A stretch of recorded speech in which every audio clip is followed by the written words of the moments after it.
Right here with Patrick Dever of Puma Elite, ahead of the London Marathon. Obviously, first of all, it's been an amazing kind of year, or probably even a bit more than that, for your training group in general. What is the secret sauce? I think it's just having, just when you see your training partners have success, I feel like that kind of believes, well, I guess it instills belief in you that you can also have that success as well. And when we have coaches like Amy and Alistair who really believe in us, and we know that the training they're setting is going to allow us to perform to the best of our abilities. So yeah, I think it's all about belief, really.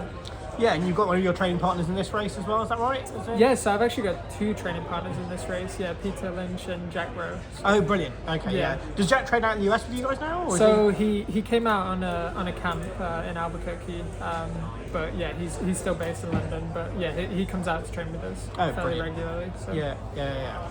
And obviously, marathon debut in New York, coming off. Obviously, you had that kind of period of chasing those kind of mythical times on the track, and I was there in Highgate when you were trying to chase that qualifying time, and it was all a bit of drama. Wouldn't you get to the Olympics? Does it feel nice to have left all that behind, or? Yeah, in some ways, I guess at the time I was really focused on being a track runner, and that was what I wanted to do. I think doing my debut in New York, it kind of, obviously having success helps a lot, but I guess when you come to these events and you see the spectacle of it, just with I guess on the weekend, it's going to be 50,000 plus people lining up behind you. You kind of just realize how big of a deal it is, and I think it's nice to have a new challenge, which is what I'm viewing the marathon as right now. So yeah. Yeah, and obviously New York went really well, and obviously in hindsight it's gone even better with the upgrade to the third place. How do you reflect on that now, obviously having been upgraded, a bit of mixed feelings I imagine, but how are you feeling after that? Yeah, I mean, at the time I was really pumped with 4. That was a great result for me on a debut. I mean, who wouldn't be happy with almost getting on the podium in a debut? So to subsequently be upgraded to third, it was obviously mixed emotions because you miss out on that moment. But I was just talking to Dorian then, and they said they're gonna get me the third place engraved, and potentially have a moment in New York this year. So it's, I don't know. I'm glad that the justice was served and I was able to get upgraded. So excellent. And now, I guess, looking ahead to London, obviously maybe coming in, and I don't know how it was when you signed up, how much you know about this, but obviously Emil was originally going to be in the race, very openly saying he was going for the British records. That's kind of not happening, unfortunately, anymore. But how does it kind of affect your perspective going to this race? Were you originally thinking, I might go with him, or is it now? Because now I think there's no pace group going at that kind of 2:05 pace that he was probably targeting, and now there's kind of maybe something in the 2:06s instead. So has that affected your race plans in any way, or? I tried not to let it affect my race plan too much, but I suppose going into this race, you always want to be shooting for.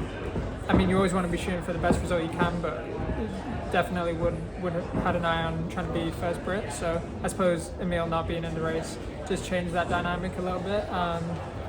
But I feel like the build's gone well. I feel like I'm in a better spot than I was before going into New York. So I guess it's my second one, so I'm not 100% sure of my full potential in this event yet, but excited to find out on Sunday. Yeah, obviously, with the way, with pacemakers, with that sort of different dynamic, and I think also this is a field which, it's not a huge field, and obviously it's kind of split into quite distinct groups, I think, in terms of the pacing, because you have the pacemakers, it kind of fragments quite quickly.